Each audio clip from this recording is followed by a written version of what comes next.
Ikikwento kung paano inilibing ng Zoom ang Skype nang hindi natin namamalayan. Skype had the name, the users, and the money. Pero dumating si Zoom, tahimik, at binura niya si Skype sa mapa. 2003, Skype was born. Sila ang hari ng internet voice and video calls. Wala silang bayad. Libre. Dami nilang users sa panahon na mahal ang calls. Everyone was using it. OFWs, LDRs, freelancers, lahat. Binili to ng eBay ng $2.6 billion. But they couldn't make it work with their business model. Kaya by 2009, ibinenta nila ulit to. Microsoft stepped in. Pinili nila ang Skype ng $8.5 billion. Ginawa tong default sa Windows at Outlook. Alam mo yung automatic na nag-open si Skype kahit ayaw mo? Ganun sila kalakas dati. Pero habang tumatagal, ang dami ng reklamo sa Skype, ang dami ng bugs, at ang daming unnecessary updates. Nakakalito na rin yung interface nila dahil gusto nilang maging all-in-one app.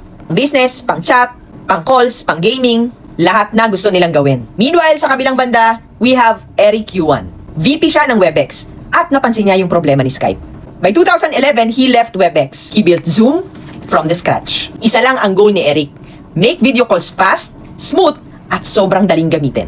We have HD video, walang lag, may screen sharing, and most importantly, cloud-based siya. Skype that time ay peer-to-peer system. Ibig sabihin, kapag may kausap ka, dapat malinaw din ang internet connection niya. Pero si Zoom, naka-cloud. Kahit sabay-sabay kayo sa isang call, kaya niya kayong i-handle lahat. From 2013 hanggang 2017, tahimik lang na nagtrabaho si Zoom. Wala siyang paandar, wala siyang ingay, pero ginagamit siya sa mga schools. Then, boom!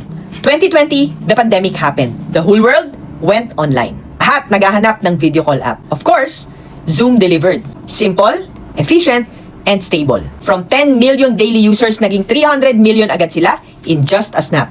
Zoom even became a verb. It became part of our daily lives. Alam nating lahat na si Skype ang pioneer. Pero in business, di sapat ang pagiging una.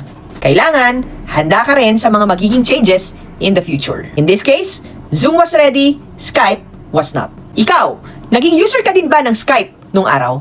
Comment mo naman sa comment section.